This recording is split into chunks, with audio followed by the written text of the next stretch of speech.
Graça e paz, queridos, estamos de volta com mais uma live, mais uma tarde de estudo, onde nos reunimos à distância, através da movimentação online que está disponível para nós, para estudarmos a palavra de Deus. Você que está assistindo depois, tá bom? Através das nossas mídias sociais, seja muito bem-vindo, certo? Você que já está ao vivo com a gente aqui agora também.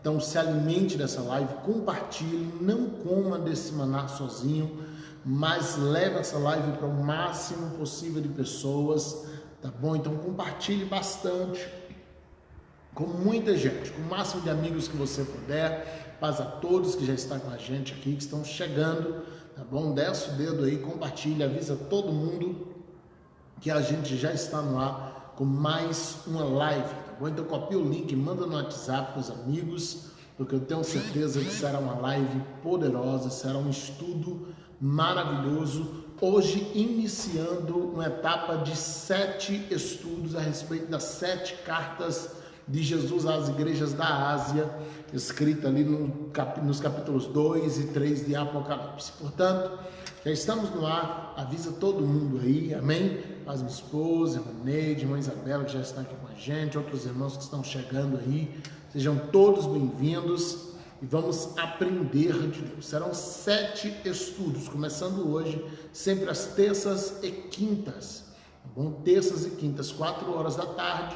Nós vamos iniciar hoje com essa live, vamos, se não me falha a memória, até dia 11 de agosto, tá bom? Terças e quintas, das 4 às 5 da tarde. Portanto, você que está acompanhando aí, acompanha com a gente, tá certo? Aqui pela página PR Geisiel Santos no Facebook e também pelo nosso canal no YouTube. No canal a gente não transmite ao vivo, tá certo? Mas assim que acaba aqui no Facebook, a gente posta lá no canal PR Geisiel Santos, tá certo? Muita coisa boa para a gente.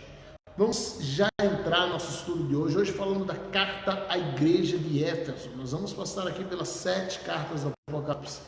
Serão 7 estudos abençoados. Portanto, não fica de fora, não perde. Já coloca aí o alarme para terça e quinta, o alarme à parte, no seu calendário, para poder participar desse estudo, pegar essa sequência aí, que vai ser abençoadora para a sua vida, não tem dúvida disso, amém? Então vamos ler a carta à igreja de Éfeso, Apocalipse capítulo 2, versículos do 1 ao 7, carta à igreja de Éfeso, carta base para o nosso estudo nessa tarde, amém? Escreve ao anjo da igreja que está em Éfeso, isto diz aquele que tem à sua destra as 7 estrelas, que anda no meio dos 7 castiçais de ouro. Conheço as tuas obras e o teu trabalho e a tua paciência, que não pode sofrer os maus. E puseste à prova os que dizem ser apóstolos e não são, e tu os achastes mentirosos. E sofrestes e tens paciência, e trabalhaste pelo meu nome e não te cansaste. Tenho, porém, contra ti que deixaste o teu primeiro amor. Versículo 5, lembra-te, pois, de onde caíste, e arrepende-te, e pratica as primeiras obras. Quando não, brevemente a ti virei, e tirarei do seu lugar o teu castiçal, se não te arrependeres. Tens, porém, isto, que odeias as obras dos nicolaítas, as quais eu também odeio. Quem tem ouvido, ouça o que o Espírito diz às igrejas. Ao que vencer, dar-lhe-ei de comer da árvore da vida, que está no meio do paraíso de Deus. Amém? Texto aqui de Apocalipse capítulo 2, versículos do 1 ao 7, a respeito da carta que Jesus dita, que ele vai narrando para que João escreva para a igreja de Éfeso. É interessante a gente entender essas cartas, porque elas contêm em si uma dupla finalidade. Essas cartas, antes de serem proféticas, elas eram destinadas para uma igreja real que havia naqueles dias de João. Então a gente não pode estudar as cartas nem só no âmbito local, nem só no âmbito profético. Infelizmente, muitos tendenciam o seu estudo tanto para uma parte quanto para outra. Essas cartas, elas têm uma dupla função. Jesus ele escreve para 7 igrejas, ele narra essas cartas para 7 igrejas, e ele coloca em uma ordem devida. Por quê? Porque além do valor local, valor contemporâneo daquelas cartas, havia também uma tendência, uma indicação profética para 7 tempos que a igreja passaria até a volta de Jesus. Nós acreditamos piamente que estamos vivendo na última carta à igreja de Laodiceia, e ao longo das cartas nós vamos justificando cada período, o porquê essa carta ela é determinada também para aquele período. Então essas cartas elas tinham um destinatário contemporâneo, que era aquela igreja que estava naquela cidade específica. Nesse caso que nós acabamos de ler aqui, a igreja que estava em Éfeso, uma cidade muito rica, uma cidade muito importante da Ásia. Havia ali uma cidade que se tornou com o tempo um lugar de comando de generais, de centuriões, de imperadores, né? Cesareia era o quartel general no sentido militar daqueles dias, e Éfeso estava para a Ásia, como Cesareia estava cá para as regiões das cercanias de Israel.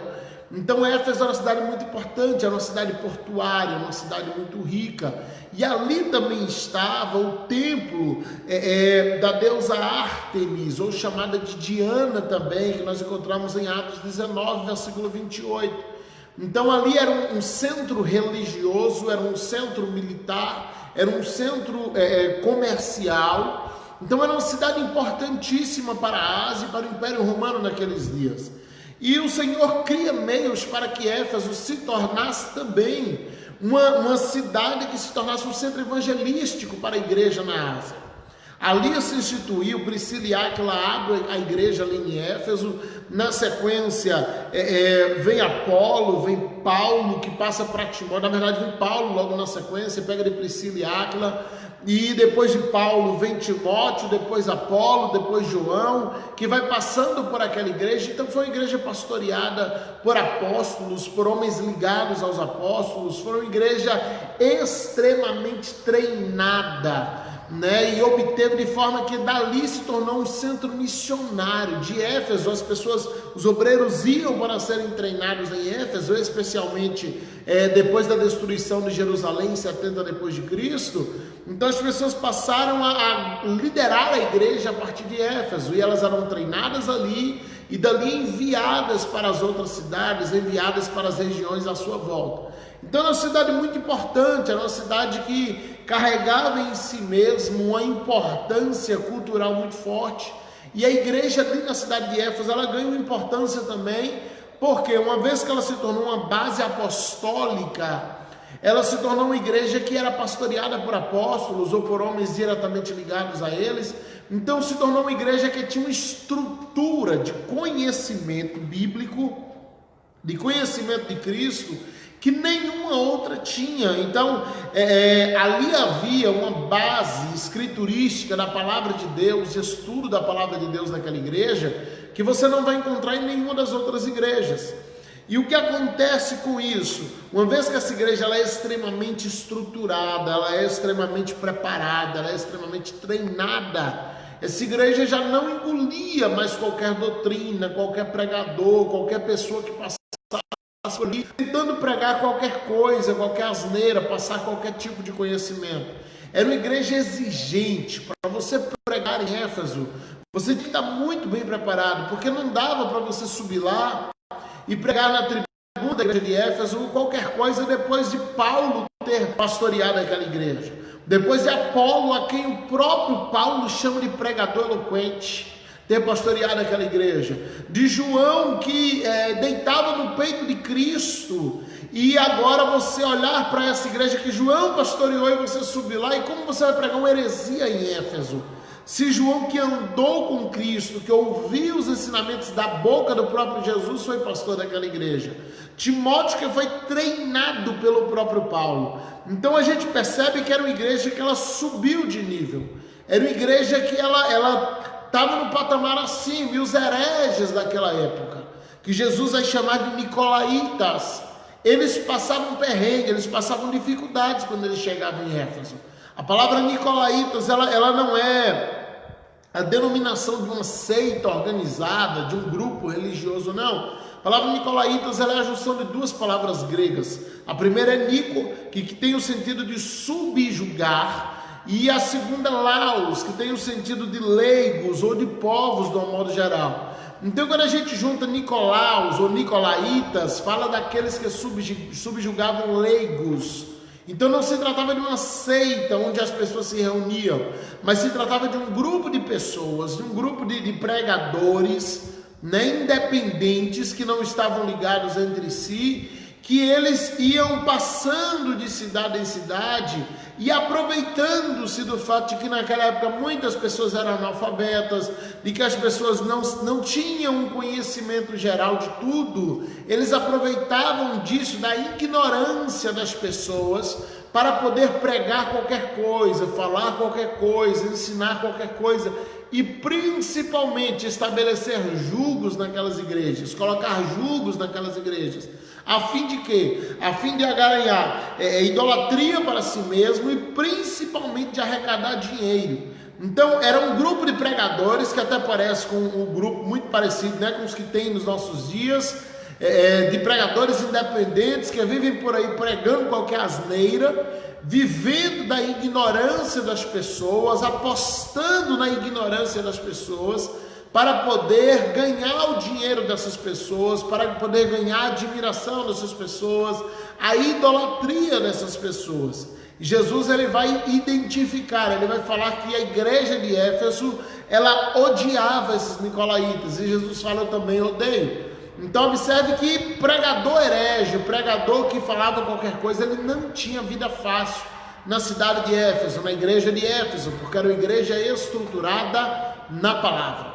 Vamos diretamente para a carta, já no versículo 1, diz assim: escreve ao anjo da igreja que está em Éfeso, isto diz aquele que tem na sua destra as 7 estrelas, que anda no meio dos 7 castiçais de ouro. Apocalipse capítulo 2, versículo 1. Isto diz aquele que tem na sua destra as 7 estrelas e que anda no meio dos 7 castiçais de ouro. Para a gente entender esse versículo, a gente precisa voltar em Apocalipse capítulo 1, versículo 20. Apocalipse capítulo 1, um capítulo antes, certo? Versículo 20, que diz assim: o mistério das 7 estrelas que vistes na minha destra e dos 7 castiçais de ouro. As 7 estrelas são os anjos das 7 igrejas, ou seja, dá a entender que eram os líderes, os pastores dessas igrejas, e os castiçais de ouro que vistes são as próprias igrejas.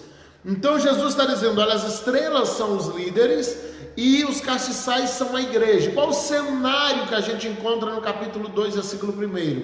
É Jesus andando no meio da igreja, ele anda no meio dos castiçais, portanto anda no meio da igreja, e ele segura em suas mãos os líderes dessas igrejas, os anjos dessas igrejas, a fim de que eles não ensinassem besteiras. A forma como Jesus se apresenta é: eu sou aquele que ando no meio da igreja, e eu sou aquele que tenho em minha mão a liderança dessa igreja.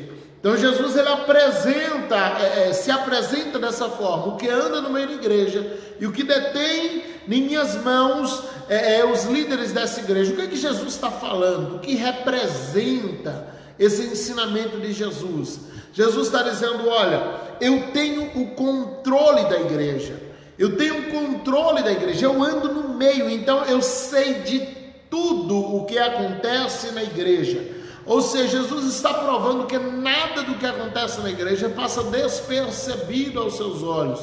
Cumpre-se aquela palavra do próprio Jesus, onde ele diz: onde houver 2 ou 3 reunidos em meu nome, ali estarei presente, ali estarei no meio. Então, queridos, quando Jesus se apresenta na primeira carta, ele já se apresenta assim: olha, eu sou aquele que conheço a minha igreja, que ando no meio dela, que tenho o controle dela, que controla a liderança da igreja. Eu sou aquele que não perdeu o controle da igreja, ele tem conhecimento de causa. Ninguém precisa defender a igreja ou atestar contra a igreja, porque o dono da igreja, que anda no meio da igreja, conhece e sabe de tudo o que acontece dentro da igreja. Portanto, a gente precisa ter isso em mente e entender o propósito de Jesus, o propósito dessa primeira carta, dessa primeira apresentação. Se tem uma coisa que vai mudar ao longo das 7 cartas, em cada carta, Jesus se apresenta de uma forma diferente, Jesus decreta uma sentença diferente e ele faz uma promessa diferente. Para cada carta, Jesus se apresenta de uma forma diferente, ele tem uma sentença diferente para os errados e ele tem uma promessa diferente. Por que isso é interessante? Porque ele cumpre aquilo que o Pai tinha falado com Moisés quando ele se apresenta como Yahvé, o eu sou o que sou. Ele chega para cada carta dessa, para cada igreja, e ele se apresenta sendo exatamente aquele que a igreja precisava naquele momento. A apresentação que Jesus dá para cada uma das 7 igrejas vai justamente testificar, quando a gente for estudando aqui carta por carta ao longo das semanas, vocês perceberão que aquela apresentação era exatamente o que a igreja precisava naqueles dias. Então ele não chega como um médico para quem precisa do advogado, ele não chega como advogado para quem precisa de um médico. Ele é o que é, ele é aquilo que você necessita, ele é aquilo que soluciona a tua causa. Por isso ele se apresenta de formas diferentes, ele faz promessas diferentes, porque de acordo com a necessidade que você sofre, você precisa de uma promessa diferente. Jesus, em sua sabedoria, né, ele chega para Éfeso se apresentando como quem tem um controle, como quem anda no meio, como quem controla suas lideranças, como aquele que detém suas lideranças. Ele faz uma apresentação que é especial. Entrando no cerne da carta, versículos 2 e 3 do capítulo 2. Conheço as tuas obras e o teu trabalho e a tua paciência, que não pode sofrer os maus, e puseste à prova os que dizem ser apóstolos e não são, e tu os achaste mentirosos, e sofreste e tens paciência, e trabalhaste pelo meu nome e não te cansaste.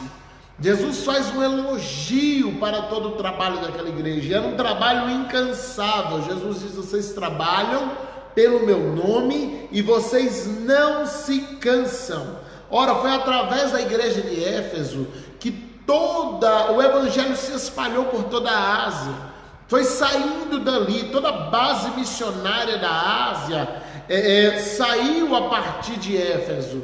Então Jesus fala: olha, eu sei do trabalho de vocês, vocês sofrem, vocês têm paciência, vocês não se cansam de trabalhar, vocês desafiam os nicolaítas, vocês desafiam os maus, vocês desafiam os falsos apóstolos. Na carta à igreja de Esmirna, quinta-feira a gente vai estudá-la aqui, você vai perceber que Jesus vai falar sobre os falsos judeus. O que eram falsos judeus? Eram aqueles irmãos que saíam, aqueles pregadores, os nicolaítas, os subjugadores de leigos, que eles saíam pelas igrejas e eles diziam que veio de Jerusalém, que foram enviados por Pedro, que foram enviados por Tiago, que foram enviados por João, quando na verdade esses homens eram gregos, eles nunca haviam estado em Jerusalém, eles só queriam deturpar a doutrina, pregar a lei de Israel, ou ensinar outras formas de salvação, por exemplo, que negasse a divindade de Cristo, que negasse a consagração da ceia e tantos outros erros doutrinários que eram ensinados naqueles dias. Então Jesus fala aqui que esses homens, esses maus, essas pessoas, quando elas chegavam em Éfeso, elas eram testadas, e uma vez testadas, elas eram reprovadas, elas eram desmascaradas.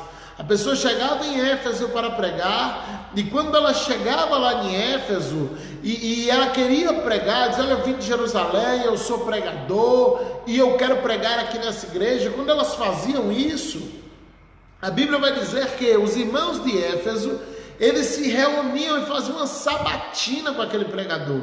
Eles faziam um debate bíblico com ele em off, com a diretoria da igreja, e eles colocavam eles à prova, eles faziam perguntas muito precisas, de forma que quando aqueles homens eram falsos pregadores, nunca tinham estado com os discípulos, eles não saberiam os detalhes das respostas devidas àquelas perguntas.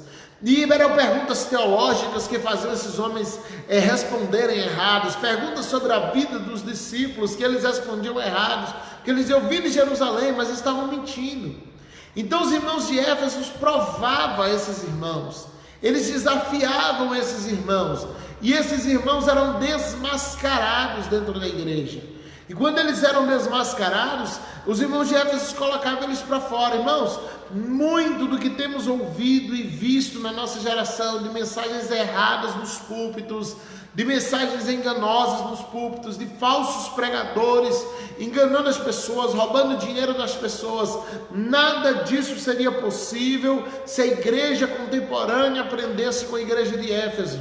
Se a igreja contemporânea buscasse as referências dos tais pregadores, se a igreja contemporânea buscasse as referências desses homens e mulheres que saem por aí dizendo que são missionários, que são apóstolos, que são evangelistas, que são pastores, mas que na verdade não tem vida nenhuma com Deus, gente que não tem referência, que diz meu pastor é Jesus, eu não dou satisfação para homem, na verdade ele não quer que ninguém fiscalize ele para não descobrir os muitos erros que eles têm.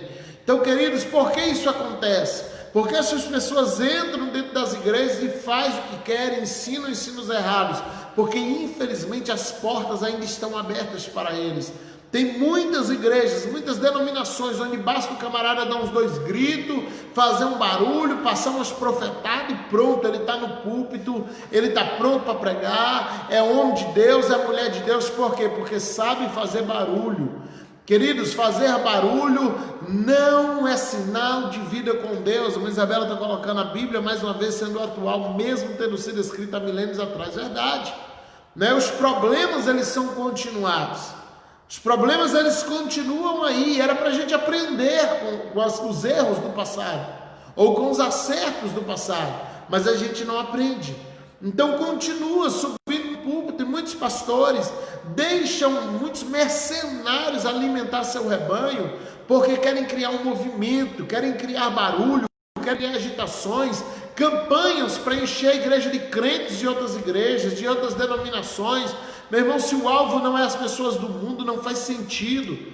Você tem uma igreja lotada a vida inteira de gente de outras igrejas, vai pescar lá no mundo. É melhor você ter uma igreja vazia, com pouca gente, mas que você ganhou para Jesus, que você conquistou para Jesus. Portanto, fujamos disso. Os irmãos de Éfeso provavam os evangelistas.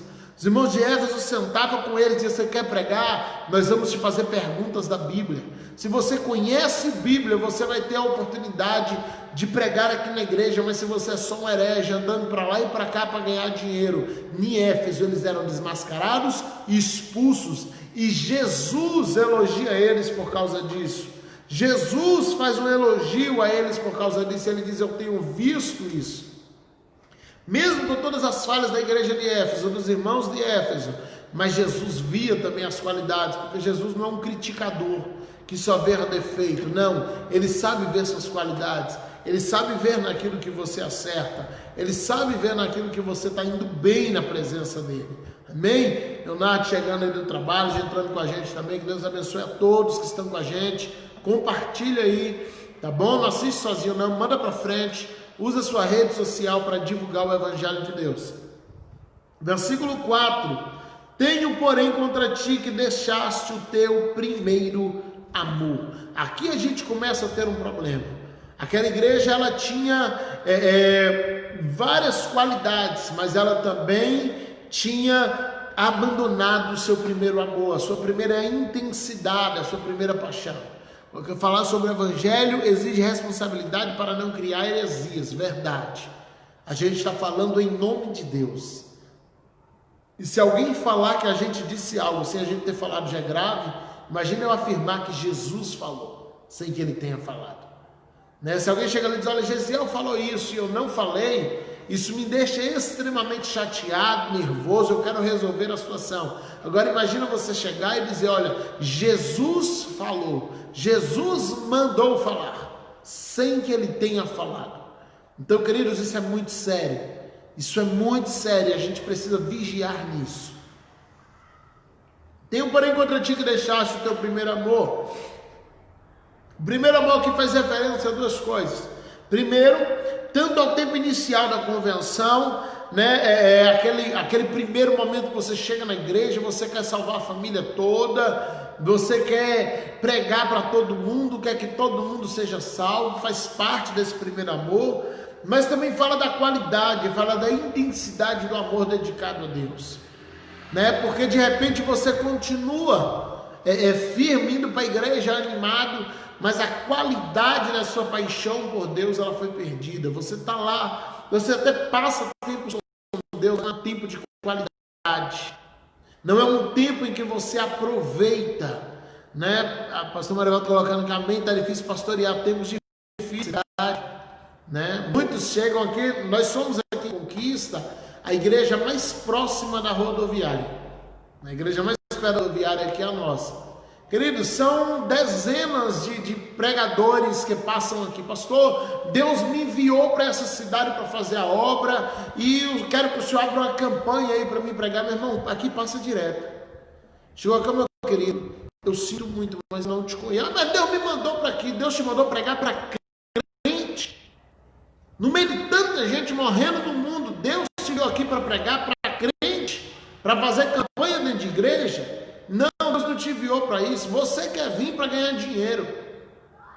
Deus está te enviando para conquista, então vá lá para a praça e pregue lá. Vai fazer um trabalho com os moradores de rua, vai fazer um trabalho nos prostíbulos, meu irmão. Tem alma necessitando. Agora ficar, Deus está me enviando para pregar em púlpito. Não, púlpito é lugar de treinamento. Não é lugar para a gente dar para qualquer um. Porque a igreja de Deus, queridos, o rebanho do Senhor, ovelha só come grama de qualidade. O pastor Marivaldo está dizendo, sofria aí assim. Ele pastoreou aqui em Conquista também. Então são centenas que chegam aqui, a gente vai só mandando de volta, né? Chega e volta, mano, volta pelo caminho de onde tu veio. Veio por um caminho e volta para o 7, mas volta para casa. Volta para casa, porque a maioria é gente trançada, enrolada, fugindo de família porque traiu, fugindo de igreja porque estava em disciplina lá na cidade dele. São gente que não tem compromisso nenhum com Deus. Então deixemos e dá o púlpito para qualquer pessoa, né? Que a liderança de muitas igrejas que tem feito isso, deixe de dar seu púlpito para qualquer pessoa. Testemos esses irmãos, como a Bíblia ensina aqui na carta à igreja de Éfeso. Amém? Então voltamos ao primeiro amor aqui. Aquela igreja, ela estava ocupadíssima, testando todo mundo, provando todo mundo, vigiando todo mundo, julgando todo mundo, ponto. Mas ela esqueceu de cuidar de si mesma. E se a gente não tiver cuidado, a gente vira perito em exortação, enquanto leva uma vida totalmente distanciada de Deus. Se a gente não tiver cuidado, a gente vira perito em corrigir os outros. Tem crente aí que ele é perito na correção alheia, mas ele não tem uma vida com Deus, ele não tem uma vida dedicada ao Senhor. Ele é muito bom na correção, mas a vida dele pessoal está fracassada. Jesus elogiou a igreja de Éfeso porque eles, olha, vocês não deixam ninguém em pecado aí, vocês corrigem, vocês exortam, vocês provam. E Jesus não mandou eles parar de fazer isso não. Jesus disse, não, eu gostei disso. Agora o seu amor pessoal, a sua vida com Deus está prejudicada. A sua vida com Deus está abandonada. Vocês estão tão ocupados corrigindo todo mundo que vocês deixaram o primeiro amor. Vocês pararam de corrigir a si mesmo. Vocês pararam de cuidar de si mesmo. Estão sempre ocupados corrigindo A, corrigindo B, corrigindo todo mundo, mas e a sua própria vida, como anda?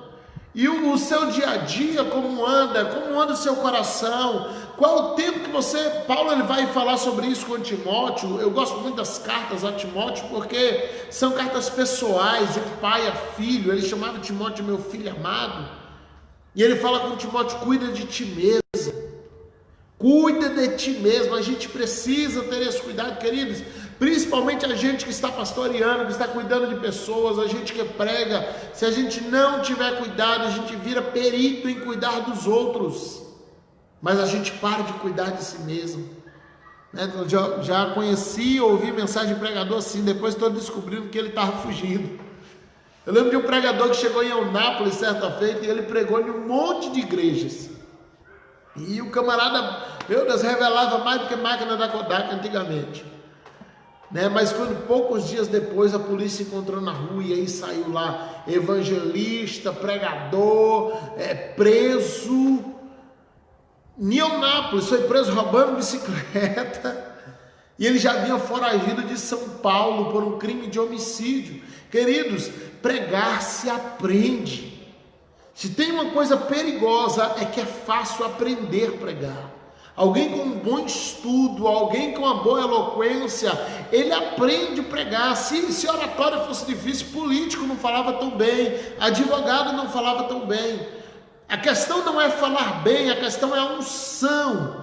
A questão é a testificação, o testemunho, a vida com Deus. Falar bem político fala, e melhor do que qualquer pessoa. Advogado dá um show no tribunal. Então não é porque alguém fala bem. E quando eu falo de unção, não é alguém que grita e passa recado não, irmãos. É alguém que tem vida com Deus. A unção transformadora que reflete a imagem de Jesus. Amém? Mas vamos para o versículo 4 aqui. Vamos vigiar nesse primeiro amor. Como está a qualidade da sua vida com Deus hoje? Como está a intensidade do seu relacionamento com Deus hoje? De repente você está vindo de um período que você era muito bom, você era animado, você estava apaixonado por Jesus e isso se esfriou. Isso foi se acabando, foi sendo deixado de lado. E como está a intensidade desse amor? Será que o amor que eu estou tendo hoje, a paixão, o ânimo, ele corresponde ao amor que eu tinha há tempos atrás? Será que o amor que eu estou tendo hoje, ele corresponde ao amor que eu tinha quando eu estava bem com Cristo, quando eu comecei a minha vida com Deus? Porque de repente o que eu estou vivendo hoje é só a fumaça de um pavio que já se apagou. A esposa está colocando a diferença, está na unção e não é o barulho. A unção não é barulho, irmãos. Tem gente que não aguenta ver um pregador que sabe fazer barulho.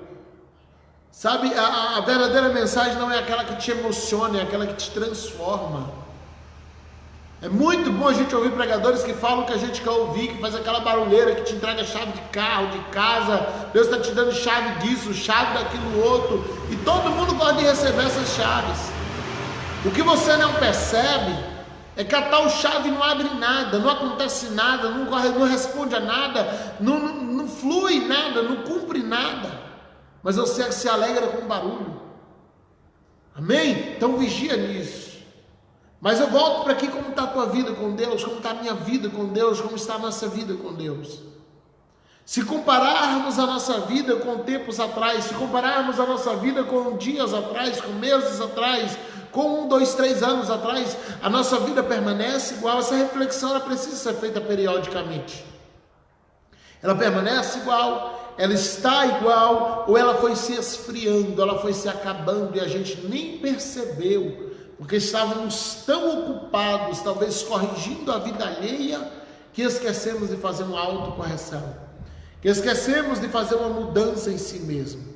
Amém? Então é de se pensar. Versículo 5, nós vamos dividir em duas partes aqui. A parte A diz assim: lembra-te, pois, de onde caíste, e arrepende-te e pratica as primeiras obras. Nós temos aqui 3 ordens: lembrar, arrepender e praticar as primeiras obras. O arrependimento é o reconhecimento de que eu caí. Só é possível arrepender-se se eu primeiro reconhecer. Quem é bom de argumento normalmente não é bom de arrependimento. Quem sempre tem uma explicação para dar normalmente é muito ruim de arrependimento. Pior coisa é ouvir uma pregação e sair cansado de tanto ter que repetir amém, glória, etc. Toca no teu irmão, pega na mão do teu irmão, fala não sei o que para ele, o pregador para de pregar e quer que você prega no lugar dele. É bem colocado aí pelo pastor Marivaldo. O arrependimento, ele é o sinal do reconhecimento, ele tem que suceder o reconhecimento. Tem muita gente que é muito boa de argumento, mas péssima em arrependimento. Sempre se explica, sempre tem algo a falar, sempre tem algo a dizer, sempre tem algo a explicar. Não, mas foi por isso, foi por causa daquilo, e aí você fala, não, mas foi por causa daquilo. Sempre tem uma explicação a dar. E quem é bom de argumento, normalmente não é bom de arrependimento. Então Jesus diz, lembra-te, pois, de onde caíste. Pastor, eu refleti aqui, minha vida não está mais igual. Eu perdi o primeiro amor. Você precisa achar um momento que isso acabou. Você precisa achar um momento, porque quando eu acho o momento pelo que acabou, eu descubro por que acabou. E por que isso é importante? Porque se eu não souber por que acabou, ainda que eu me levante, eu caio de novo. Se eu não sei por que eu caí, ainda que eu me levante, eu vou tornar a cair, porque eu não vou ter cuidados para não cair novamente. A única coisa que me impede de cair novamente é se eu entender o porquê eu caí, para que eu possa fugir da aparência do mal dessa vez. Então eu caí nisso aqui, pronto, lembrei, caí nesse momento, por que eu caí?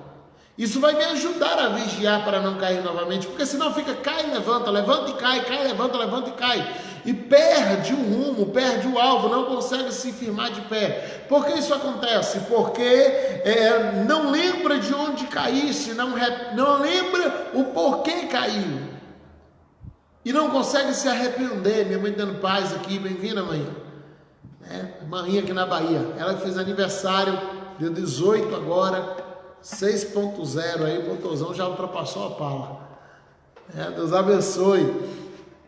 Então lembra de onde caiu, lembrou por que caiu, como caiu, se arrepende. Queridos, só precisa se arrepender daquilo que é pecado. Só precisa de arrependimento aquilo que é pecado. Então quando o Senhor diz arrepende-te por ter se esfriado, Ele está dizendo o quê? Esfriar na fé é pecado. Se Ele diz arrepende-te, Ele está dizendo é pecado. Se esfriar é pecado, porque só precisa de arrependimento daquilo que é pecado. Você não precisa se arrepender do que não é pecado.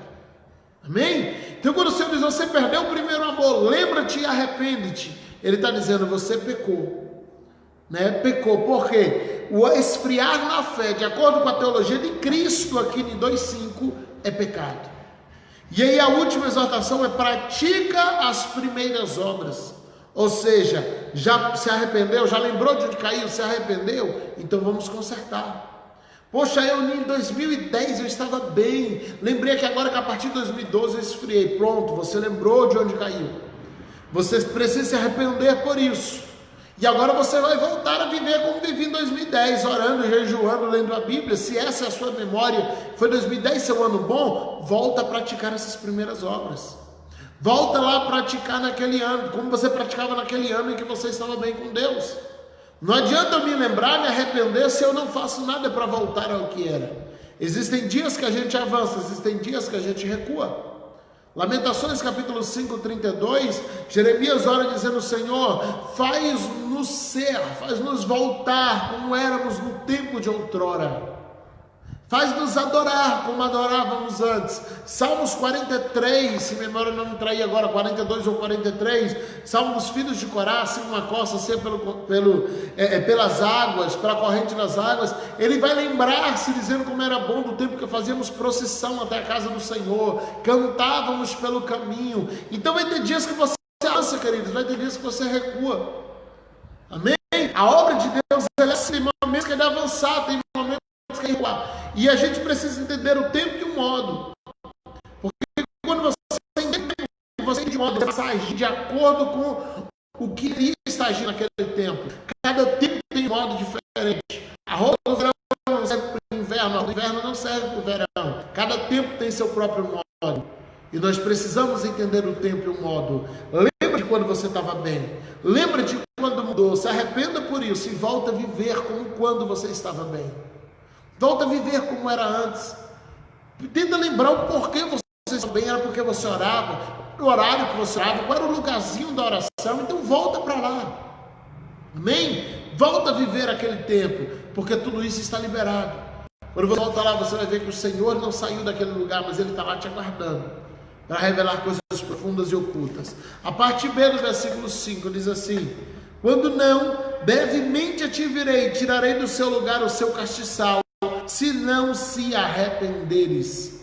Aí a gente volta para Apocalipse 1:20, em que diz que as 7 estrelas são os anjos da igreja e os castiçais são as igrejas que Jesus anda no meio. Quando a gente fala disso aqui, do capítulo 2, versículo 5 de Apocalipse, eu liguei um ventilador de frente para mim aqui e ele está entupindo meu nariz. Está bem de frente, eu não quero levantar para desligar. Quando a gente fala de Apocalipse 2:5, do castiçal, Jesus fala assim: olha, eu ando no meio das igrejas. E agora ele está falando, eu vou remover esse castiçal, que em 1:20 ele diz, esse castiçal é a igreja. E a gente compreende o que é, o castiçal é um castiçal meu que tem lá diante de Deus no trono, e Jesus vai tirar meu castiçal. Não, não é isso. O castiçal é o lugar por onde ele anda. Apocalipse 1:20, eu ando no meio dos 7 castiçais. Então ele diz, olha, eu ando no meio dos castiçais. Os castiçais é o lugar da visitação de Deus. Quando ele diz, removerei do teu lugar, do teu castiçal, ele não está dizendo que você vai desviar, ele não está dizendo que você vai sair da igreja, ele não está dizendo que você vai, nada, ele está dizendo o seguinte: eu não te visitarei mais. Porque o que é o castiçal? É a igreja que ele anda no meio dela. O que é o castiçal? É a igreja que tem Jesus como companhia. Quando ele diz, eu vou remover o teu castiçal, ele está dizendo, eu quando sair para visitar minhas igrejas, eu não vou passar mais por ti.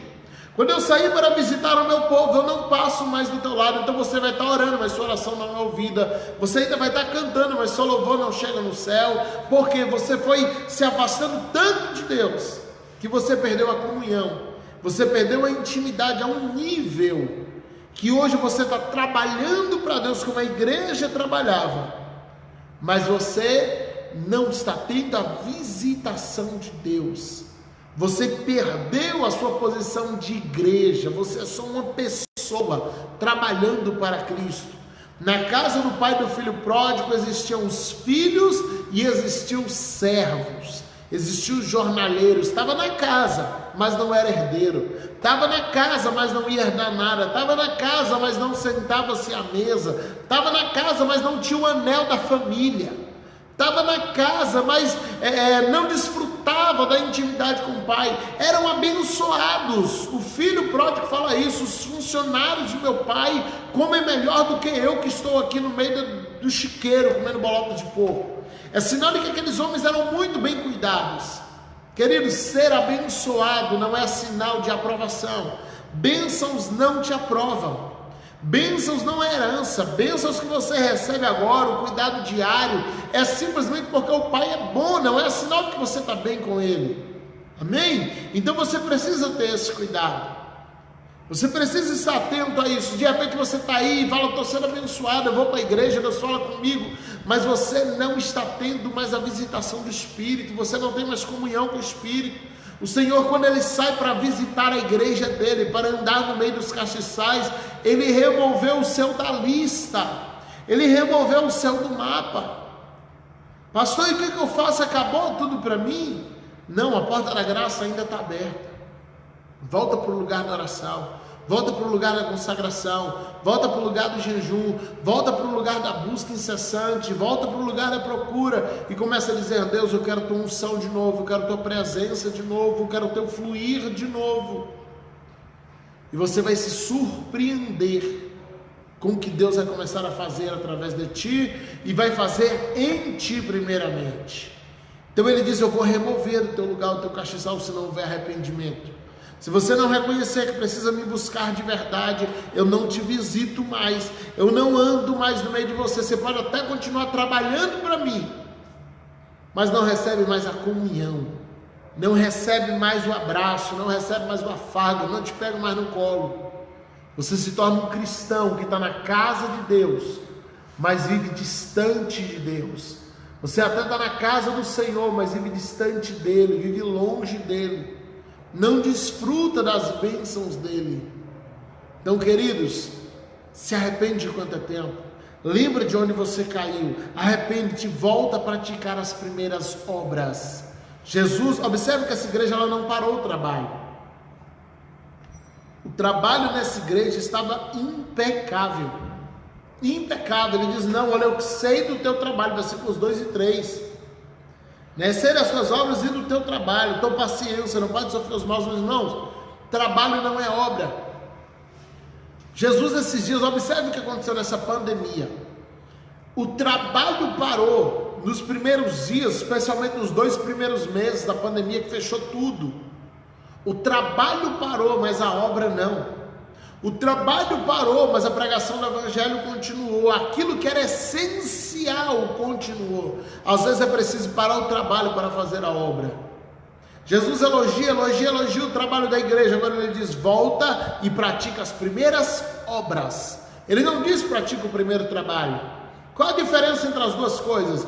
Trabalho é o que eu decido fazer para Deus. Obra é o que Deus me pediu para fazer. Existe uma grande diferença nisso. Minha esposa colocou aqui agora, triste é quando o crente perde a presença do Espírito Santo. E o pior, quando a pessoa não percebe, porque está achando que tudo está bem e não sente a falta. O pregador não sente a falta do Espírito Santo porque ele é eloquente, ele fala tão bem que ele não percebe que ele está vazio. O cantor não sente a falta do Espírito Santo por quê? Porque ele tem uma voz afinada e as pessoas ainda batem palma para ele porque ele canta muito bem, então ele não percebe. O Espírito Santo vai indo embora. Então, queridos, voltando aqui, não confunda trabalho com obra. Não confunda uma coisa com outra. Trabalho é o que você decidiu fazer para o Senhor. Pastor, Deus não está aceitando? Sim, Ele aceita. Sim, Ele vai te recompensar por isso. Sim, Ele elogiou a igreja pelo trabalho. Então é sinal de que o trabalho ele é louvado por Deus, ele é louvado diante de Deus. Agora o trabalho não substitui a obra. Se tiver que parar, pare o trabalho, mas não pare a obra. O trabalho é o que eu decidi fazer para Deus, a obra é o que Ele ordenou que eu fizesse. E eu preciso dar prioridade à obra. Tem muita gente fazendo coisas para Deus que não foi o que Jesus pediu para ele fazer. Pastor, e aí como fica? O Senhor recebe. Mas se você não estiver fazendo o que Ele mandou para você fazer, nada disso que você está fazendo por conta própria é útil. Seu trabalho pode ser impecável, Jesus até te elogia, mas se a obra está parada, Ele está dizendo, eu vou remover o teu castiçal. Se você não se arrepender, lembrar de onde caiu, se arrepender e praticar as obras, eu removo você da minha lista de visitação. Porque de repente você trabalha muito, mas não faz o que Deus pediu para você fazer. Você trabalha muito, mas o que você está fazendo não é o que Ele pediu, o que Ele exigiu de você. Então, meu irmão, para o trabalho necessário e faça a obra. Se der para fazer os dois, faça, mas se não der, priorize a obra. A obra não parou em um só momento dessa pandemia. Nós ficamos aqui em Conquista 70 dias com o trabalho parado. 70 dias. A igreja fechada, não podíamos fazer nada. O trabalho parado, mas a obra continuou. Nós continuamos pastoreando os irmãos do mesmo online, nós continuamos pregando a palavra de Deus, nós continuamos dando essas lives de estudo aqui, é fruto dessa obra. Então, queridos, a obra não para. O trabalho pode parar, mas a obra não. Por que o Senhor parou o trabalho por uns dias? Para nos mostrar o que era importante. A gente estava muito apegado ao supérfluo e a gente esqueceu do importante. Então o Senhor parou o trabalho por uns dias para nos lembrar o que era a obra, para nos lembrar do que era importante. Porque somente lembrando do que é importante, a gente consegue fazer a vontade de Deus. Amém? Versículo 6 do capítulo 2. Que dê ouvidos, ouça o que o Espírito diz às igrejas. Ao que vencer, dar-lhe-ei de comer da árvore da vida que está no meio do paraíso de Deus. Amém? Então aqui nós temos uma promessa de salvação para a igreja de Éfeso. Nós temos uma promessa de salvação. Olha, quem vencer vai herdar a vida eterna. Fala da árvore da vida, portanto tem que estar no céu. Amém? E vai ter a sua participação nas bodas do Cordeiro garantida. Há uma promessa especial, de participação na boda do Cordeiro para aquele que vence. Quem é que vence no âmbito cristão, na corrida cristã? Paulo ele comparou muitas vezes o evangelho com a corrida de atletismo. E ele fala dessa preparação que o atleta tinha e que a igreja também ia ter. Mas qual a diferença do atletismo para o evangelho? A diferença é que no atletismo vence quem chega primeiro. No evangelho vence quem chega até o fim. O evangelho é como uma maratona. Na maratona, ainda que o primeiro leve um troféu, mas vence quem consegue terminá-la. Você corre uma maratona de 42 quilômetros, não importa se você chegou no 100º lugar, você comemora.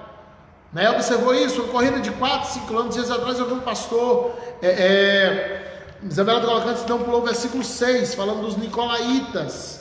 Na verdade, os nicolaítas nós incluímos junto com os versículos 2 e 3, e eu expliquei lá na introdução. A palavra nicolaíta, só para quem chegou depois, ela é uma junção de duas palavras, nico e laus, que quer dizer subjugar povos ou subjugar leigos. Não era uma seita, não era um grupo organizado, mas eram pregadores que eles se aproveitavam da ignorância do povo para poder sair pregando heresia, sair pregando asneiras de igreja em igreja. Jesus diz: olha, eu louvo vocês porque vocês odeiam esses pregadores, vocês odeiam, não os pregadores, odeiam as obras desses pregadores. E Jesus diz: eu também odeio. E ele elogia a igreja de Éfeso por isso, porque esses pregadores fanfarrões que só queriam ganhar dinheiro e aproveitar da ignorância das pessoas para pregar heresia, o Senhor diz: olha, lá em Éfeso eles nunca acharam terreno fértil. O Senhor jogava, a igreja de Éfeso jogava eles fora e dizia: olha, sai daqui, nós desmascaramos vocês, vai procurar outro canto. Né? E eles venciam nisso, e Jesus elogiou. Então, queridos, entendamos isso, há uma promessa para quem chega no final. Você vê uma corrida de 5, 10 quilômetros, que nem acontece aqui em nossa cidade, e tá ali aquela faixa, né? Quem vem na frente pula a faixa, atravessa a faixa, a segundo, terceiro, geralmente é quarto lugar, depois para de colocar. Quem vai chegando depois não serve mais, não conta mais. Mas uma maratona é diferente. Na maratona de 42 quilômetros, como a São Silvestre e outros que a gente tem no Brasil e no exterior, a faixa ela é estendida até para o milésimo. Porque não vence só quem chega primeiro, vence quem consegue terminar, porque ela é muito longa. Então o evangelho é uma maratona, onde não vai vencer quem chega primeiro, vence quem consegue terminar. E a promessa é para quem vencer. E quem é que vai vencer? É aquele que for até o fim. É aquele que ir até o último instante, mesmo que você chegue em último, mesmo que você chegue se arrastando, mesmo que sua velocidade seja mínima, mas não pare. Continua, porque quem vencer tem lugar nas bodas do Cordeiro, vai comer da árvore da vida, tem direito à vida eterna. Amém? Aleluia. A carta da igreja de Éfeso, ela chega como escrito direto para a nossa geração. Quando a gente olha as igrejas da nossa geração, nós temos igrejas com muitos juízes e com pouca pessoa com vida com Deus. Nós temos muitos juízes nas nossas igrejas em nossos dias, mas poucas pessoas que estão interessados em viver uma vida com o Senhor. Tentando ver o restante aqui. Minha esposa colocou aleluia. Importante chegar, não é chegar primeiro, o importante é não desistir, verdade. Então nós temos isso na nossa geração, irmãos, exatamente como de Éfeso. Às vezes você é muito bom em corrigir os outros, mas a sua vida com Deus está pendente. Talvez você é muito bom em corrigir a vida alheia, você é muito bom em estar olhando o que o irmão está fazendo ou deixando de fazer, mas a sua vida com Deus está deixada de lado, a sua vida com Deus não anda bem. Então, queridos, foca na tua vida com Deus, foca no teu compromisso com Deus, foca no teu dia a dia com Deus, foca naquilo que Deus tem concedido a você, foca naquilo que o Senhor já tem colocado em você, para fazer em você e através de você, porque de repente o Senhor até elogiando o teu trabalho, mas está dizendo: você parou de fazer a minha obra, você está fazendo muito bem aquilo que você se impôs a fazer, mas você não está fazendo o que o Senhor te pediu para fazer. E não adianta você fazer o que você quer fazer para Ele, se você não faz o que Ele está pedindo que você faça. Então, o trabalho está bem, agora foca na obra. Se for preciso escolher um dos dois, faça a obra, não faça o trabalho. Amém? Cuidemos de nós mesmos. Tende cuidar de ti mesmo. O conselho de Paulo a Timóteo precisa refletir para mim e para você. Tende cuidar de ti mesmo. Esqueçamos os irmãos da nossa direita e da esquerda por um instante. Esqueçamos os erros dos outros por um instante. Mas cuida de ti mesmo. Cuida da tua própria vida. Cuida do teu próprio coração, para que você não pereça. Para que você não cometa o erro de repente estar achando que está tão bem, quando na verdade você está mal. Amém? Minha esposa está colocando aqui minhas páginas do Facebook e do YouTube. Você que assiste live toda semana e ainda não curtiu essas páginas, queridos, ajuda a gente lá, tá bom? E você vai estar sendo abençoado. Tem centenas de estudos e mensagens nessas duas páginas que ela acabou de colocar aí. Amém? A página do Facebook e a página do YouTube, PR Geisiel Santos. Então entra lá, curte, tá bom? E compartilha, se inscreve no canal e participa, tá bom, desse maná que a gente tem dispensado. As lições que eu vou estar dando ao longo dessas 7 aulas, elas são baseadas nessa revista. As 7 cartas, Carta às 7 Igrejas, tá bom? A revista da editora Palavra Verdadeira, que é uma editora minha, e nós lançamos essa revista aqui, essa daqui tá bem surradinha aqui, não sei se dá para ver, primeiro trimestre de 2015, ok? Não sei se dá para enxergar, eu sei que tá ficando invertido na tela de vocês. E foi uma revista que a gente estudou muito aqui, foi abençoador para muitas igrejas. E você que é daqui de Conquista e tem essa revista, quiser usá-la para participar, acompanhar os estudos, tá bom? Então participa aí. Nós temos 31 revistas escritas, graças a Deus por isso, né? Deus tem nos abençoado com essa bênção de poder comentar revistas de escolas dominicais. E você que é daqui de Conquista e não tem essa revista, não tem, me chama depois no Mensagem, ou já pode chamar minha esposa aí agora, ela que está colocando minhas páginas aí, Daniele Santos, tá bom? E procura saber como adquirir a sua, tá certo?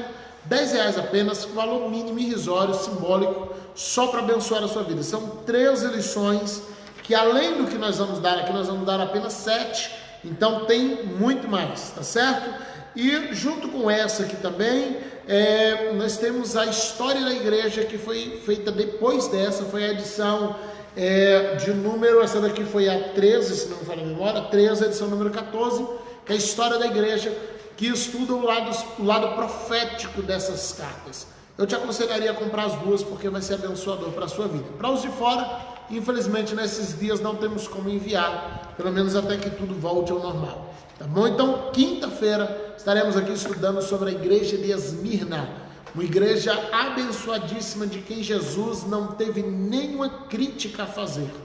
Então, a igreja exemplo, vai ter muita coisa boa para a gente aprender através da igreja de Esmirna. Quinta-feira, 4 horas da tarde, 16 horas, eu te espero aqui em nome de Jesus. Fica na paz, que Deus te abençoe.